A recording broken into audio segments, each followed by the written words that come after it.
Thank you for joining me. In this episode, I'm going to explore how through Shabbat we can overcome self-centeredness and cultivate a generous, open spirit. Shabbat can help us overcome the most destructive aspects of human nature.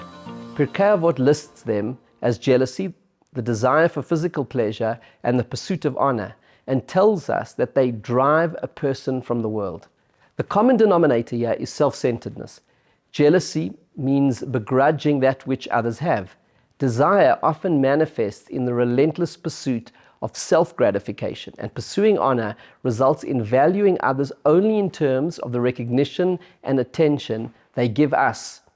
These forces of self-centeredness can be challenging to overcome because they're ingrained in human nature. In fact, Pirkei Avot specifically singles out these three specific forces because God has planted them within us and we are naturally prone to them. At the same time, God has given us the means to overcome these forces and become more generous. One of these means is Shabbat. God has given us the incredible gift of Shabbat as the counterbalance to jealousy, desire, and the pursuit of honor, symbolized by the three holy meals of Shabbat. How does Shabbat counter these forces of negativity? Firstly, Shabbat helps us control and channel our physical desires. We don't repress sensory pleasure. It's a natural part of our identity.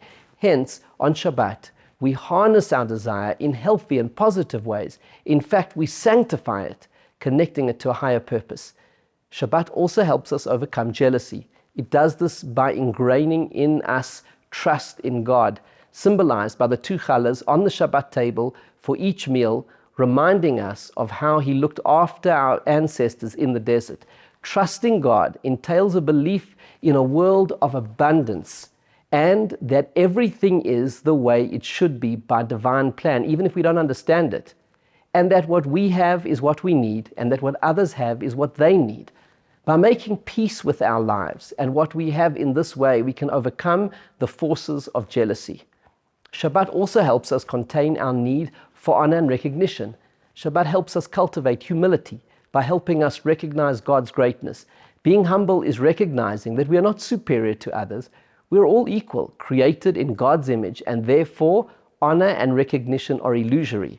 Shabbat is the divine formula to help us overcome the three destructive forces of jealousy, desire, and honor rooted in self-centeredness. Shabbat nurtures within us the counterforce to selfishness, a spirit of generosity and benevolence, the capacity to move beyond self. I invite you to learn more by reading my new book, Shabbat, A Day to Create Yourself, and find out how you can use Shabbat to get creative and change your life.